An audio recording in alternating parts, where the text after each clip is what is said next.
జై శ్రీమన్నారాయణ. శ్రీమన్నారాయణీయము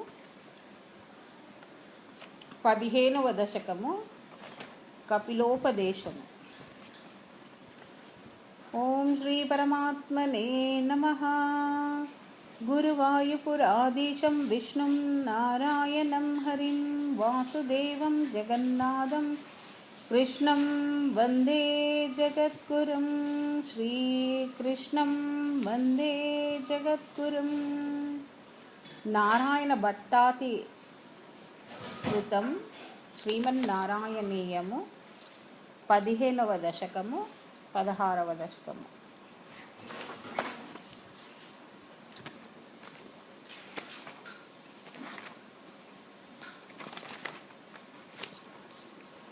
మతిరిహ గుణసక్తా బంధకృతేష్వసక్తా త్వమృతా కృతపరుందే భక్తియోగోస్తసుక్తిం. మతిరిహ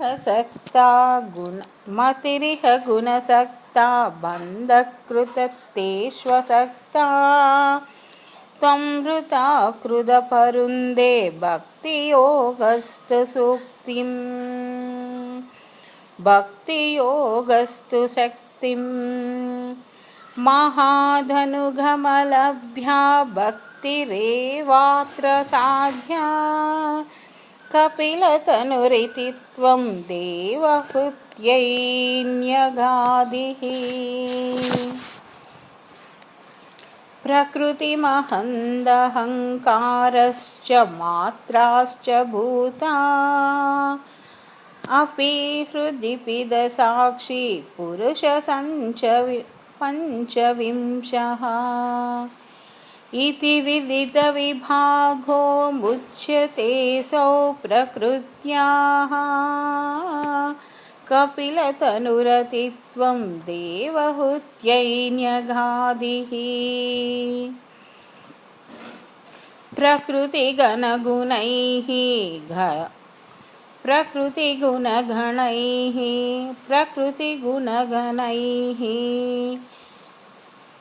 प्रकृतिगतिगुणैः गैरनाज्युते पुरुषोऽयं. प्रकृतिगुणगणैर्गैरनाज्यते पुरुषोऽयं यदि तु सजति तस्यां तद्गुणास्तां भजेरन्. मदनुभजन तत्त्वालोचनैः साप्यपेयात् कपिलतनुरिति त्वं देवहूत्यैन्यगादिः.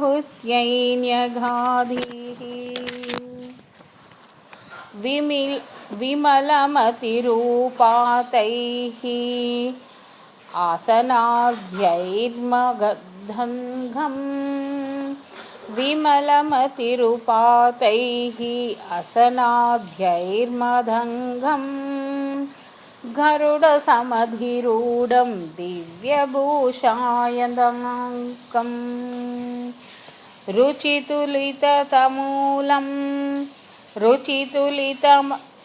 रुचितुलितमालं शीलयेतानुवेलं कपिलतनुतरितत्वं देवहूत्यैन्यगादिः. मम गुणगणालीलाकर्णैन्यकीर्तनाद्यैः मयि सुरसुहृदोघा प्रख्यचित्तानुवृत्तिः. मयि सुरसरिदोघा प्रख्यचित्तानुवृत्तैः भवति परमभक्तिः सा हि मृत्योर्विजेत्रैः कपिलतनुरिति त्वं देवहूत्यैन्यगादिः. अहहा बहुलहिंसा सञ्चितार्थैः कुटुम्बं प्रतिदिनमनुप्लुष्टन् स्त्रीजितो बाललाली. प्रतिदिनमनुपुष्टन् स्त्रीजितो बाललाली. विशति हि गृहसक्तो यातनं मय्यभक्तः कपिलतनुरितित्वं देवहूत्यैन्यगादिः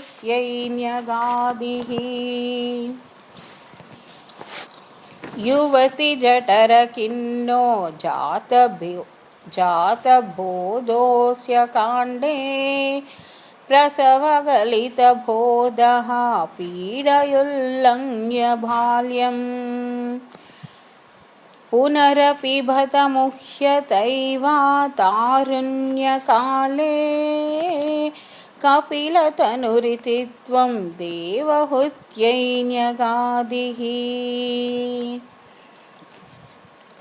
पितृसुरगणयाजी धार्मिको यो गृहस्थः स च निपतति काले दक्षिणाद्योपगामी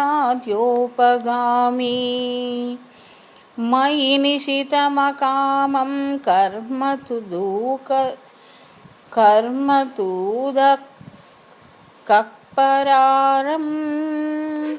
मयि निहितमकामं कर्म तूदकपधारं कर्मदूकर्पधार्थं कर्मदूधकत्पधारं कपिलतनुरीतित्वं देवहूत्यैन्यगादिः इति सुवितवेद्यां देवहे देवहूतिं कृतिनतिम अनुग्रहया तं गतो योगसङ्घैः कृतनुतिमनुग्रह्य त्वं गतो योगिसङ्घैः विमलमतिरधासो भक्तियोगेन मुक्ता त्वमपि जनहितार्थं वर्तसे प्रागुदीच्याम् परम किमु बहुक्त्वा त्वत्पादं भोजभक्तिं सकलभयविनेत्रं सर्वकामपनेत्रीं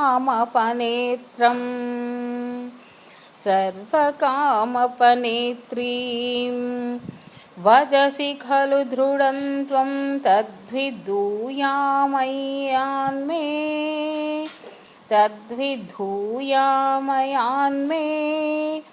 गुरुपवनपुरेश त्वय्युपादैत्यभक्तिं गुरुपवनपुरेश त्वय्युपादत्स्वभक्तिम्. కపిలోపదేశము అను 15వ దశకము సమాప్తము. తృతీయ స్కంద పరిచ్ఛేదన సంపూర్ణము. ఈ విధముగా నీవు తల్లి అయిన దేవాహుతికి సాంఖ్యయోగమును బోధించినందు వలన ఆమె జ్ఞానవంతురాలై నిన్ను అనేక విధములుగా స్తుతించినది. అప్పుడు నీవు ఆమెను అనుగ్రహించి యోగి సంఘములు సేవించుచుండగా వారితో కూడి వెళ్ళిపోతివి. దేవాహుతి నీ ఎడలగల నిశ్చలమైన భక్తియోగముతో ముక్తిని పొందెను. నీవు కూడా లోక కళ్యాణార్థమై ఈశాన్య దిక్కునకు పోయి అచట నివసించితివి. పరమాత్మ గురువాయూరప్ప, ఇన్ని మాటలేలా? నీ పాదపద్మములయందు భక్తి సమస్త భయములను తొలగించుననియు అన్ని విధములైన కోరికలను తీర్చుననియు స్పష్టముగా బోధించితివి. ఈ విధముగా మానవ కళ్యాణమునకై జ్ఞానబోధ చేసిన నీవు నీ యందు దృఢమైన భక్తి కలుగునట్లు నన్ను అనుగ్రహింపుము. అట్లే నా యొక్క సమస్త రోగములను దయతో తొలగింపుము. శ్రీకృష్ణ గోవింద హరే మురారే, హే నాథ నారాయణ వాసుదేవా. సర్వత్ర గోవింద నామ సంకీర్తనం. గోవింద గోవింద నారాయణ అఖిల గురు భగవన్ నమస్తే. చతుర్థ స్కంద పరిచ్ఛేదము 16వ దశకము. నరనారాయణుల అవతారము. दक्षो विरञ्चितनयोदमनोस्तनूजां लब्ध्वा प्रसूतिमिह षोडशचाप्यकन्याः धर्मे त्रयोदश ददौ पितृघु स्वदां च पितृषु स्वदां च स्वाहं हविर्भुजि सतीं गिरीश त्वदन्ते त्वदंशे मूर्तिर्हि धर्मगृहिणी सुघोषवे भवन्तं नारायणं नरमुखं महितानुभावम् यज्जन्मनि प्रमुदिताः कृततूर्यघोषो पुष्पोत्करान् प्रववृषार्नुनुः सुरौगुः दैत्यं सहस्रकवचं कवचैपटित्वं दैत्यं सहस्रकवचं कवचैपरीतं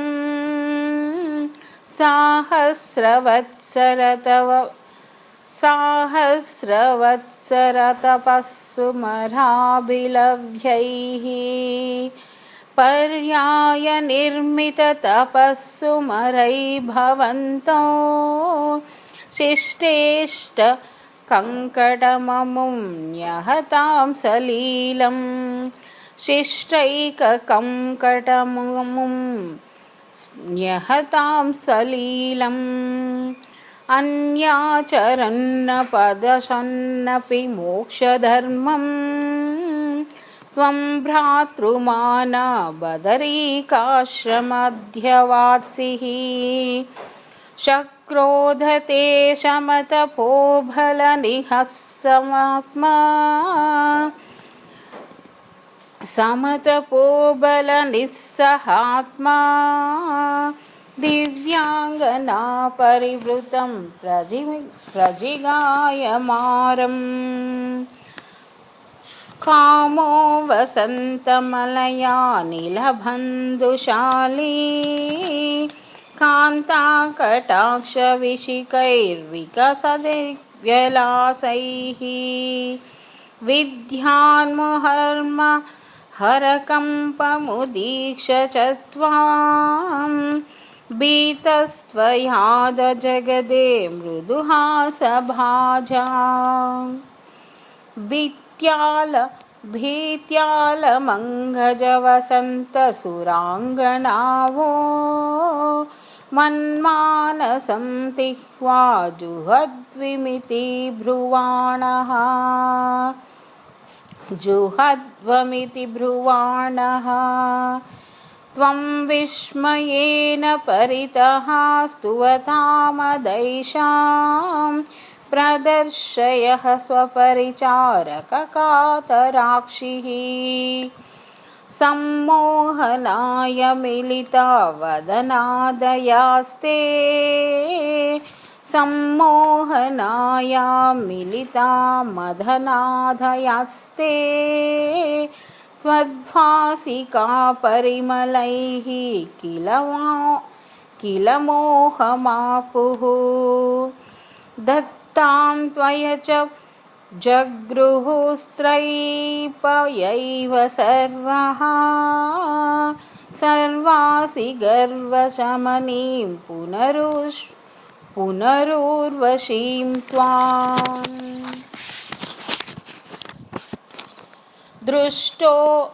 दृष्टोर्वशीं तव कदां च निशम्य शक्रः पर्याकुले जनी पर्याकुलो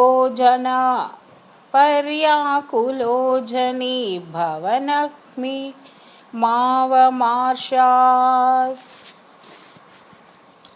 एवं प्रशान्तरमणीयतरावतारा त्वत्तोदिको वरदा कृष्णतनुस्त्वमेव दक्षस्तु धातुरतिलालनया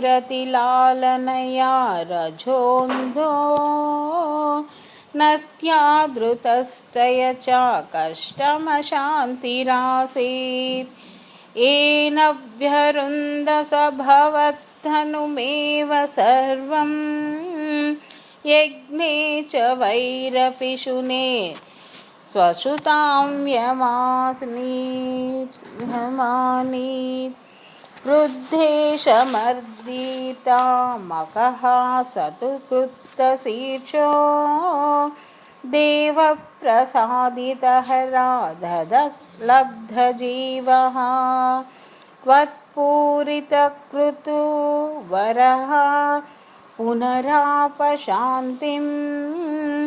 सत्वं प्रशान्तिकर पाहि मरुत्परेशा।